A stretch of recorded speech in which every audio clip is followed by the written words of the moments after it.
আয়ুষ কুসুমের জীবনে এলো নতুন খলনায়িকা।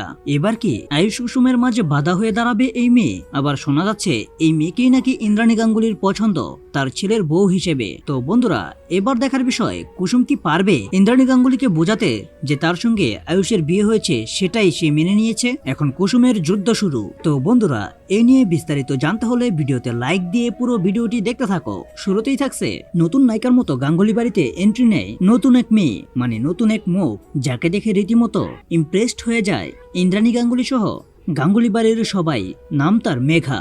কিন্তু ইন্দ্রাণী গাঙ্গুলি সে মেঘাকে বলতে থাকে, তুমি আমাকে ঋণী করে দিলে, এত বড় দুষ্কৃতিকারীর হাত থেকে আমাকে বাঁচালে তুমি, আমি তোমার কাছে সারা জীবন ঋণী। তখন ইন্দ্রাণী গাঙ্গুলিকে বলতে থাকে, অতিথিকে আপনারা চা খাওয়াবেন না? আবার একটা পেন্টিং দেখিয়ে বলতে থাকে, এই গিফটটা আমার আইডল ইন্দ্রাণী গাঙ্গুলির জন্য। তার পরক্ষণেই দেখা যায় কুসুম চা তৈরি করে আনে এবং এনেই সেখানের একটা টেবিলের পয়ার মধ্যে হোঁচট খেয়ে পড়ে যায় এবং তার হাত থেকে চাটা পেন্টিং এ পড়ে। তখন ইন্দ্রাণী গাঙ্গুলি রেগে গিয়ে বলতে থাকে, এটা কি করলে তুমি কুসুম? তারপর ওই মেঘা নামের মেয়েটা বলে, সরি, এখানে ওর কোনো দোষই নেই। আর কুসুম যখন সেখান থেকে চলে যেতে যাবে ঠিক তখনই ইন্দ্রাণী গাঙ্গুলি বলতে থাকে, আয়ুষের জন্য ওকে খুব মানাবে। তারপরে কুসুমের মাথায় আকাশ থেকে বাজ ভেঙে পড়ে। কুসুম রীতিমতো শখ। এবার তাহলে আয়ুষের জীবনে নতুন আরেক ধাপ শুরু হতে যাচ্ছে।